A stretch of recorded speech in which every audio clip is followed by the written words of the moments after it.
רק בעוד 20 שנה ניתן יהיה לעשות זאת. בעזה מתחולל בתקופה זו עימות אלים בין החמאס לארגונים הנתמכים על ידי אל-קאעידה. אנו מארחים שוב את השר הפלסטיני לענייני זעם בלתי נשלט, טוויל פדיחה, ערב טוב. ليك فيرجين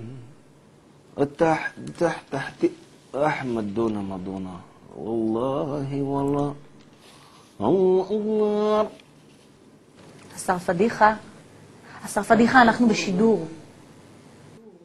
ما אנחנו ננקום. כן, אני איתכם. מר פדיחה, האם אתה יכול להסביר את הרקע לעימותים ברצועה בין הפלגים הקיצוניים? לא קיצוניים. מה שאתם לא מבינים כל הזמן זה שהחמאס הם מתונים. אתה רואה? מה אני כל הזמן אומרת לך? אבל הרי גם פתח וגם החמאס שונאים אותנו. זה טעות של הרבה אנשים. אנחנו שונאים אתכם ורוצים שתמותו, זה נכון. אבל החמאס מאוד שונאים אתכם ורוצים שתמותו. לכן הם אומרים שאנחנו בוגדים. אתה מבין את האינטרפטציה הסובטילית? כן, אני מתחיל להבין. אז החמאס קיצוניים. איזה קיצוניים? הם מתונים. לכן הם נלחמים בג'ח אל-אסלאם של אל-קאעידה, שהם לא רק רוצים להשמיד את ישראל, אלא להשמיד את ישראל וגם לקפוץ בעצבים ולדפוק לעצמם את הראש בכביש עד שיורד דם. איך אתה לא מבין את זה, אלחנן?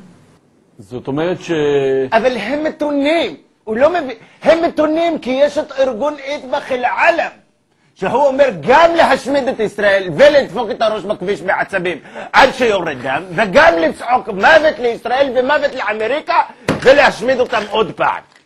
כן? ולכן ארגון ג'ח אל-אסלאם הם בוגדים.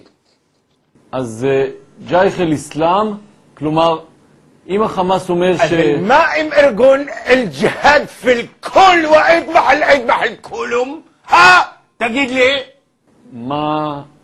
מה איתם?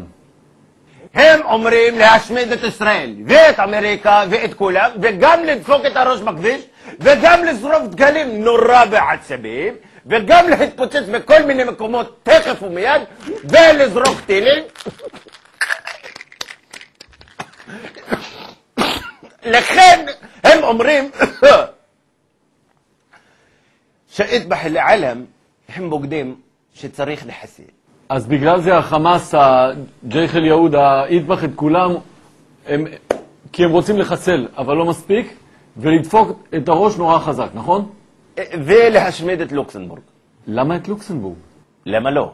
אז זאת אומרת זה כלום. מה הם יעשו נגד המנהיג הכי גדול וחזק, שיש לו טילים ואטומים, שעומד לזרוק מיד את כל היהודים, וגם לעשות את הרוב המוסלמית, וגם לחסל את ארצות הברית, והוא כבר התחיל לעשות את זה. מה יעשו נגדו? בן לאדן. שו בן לאדן? אובמה.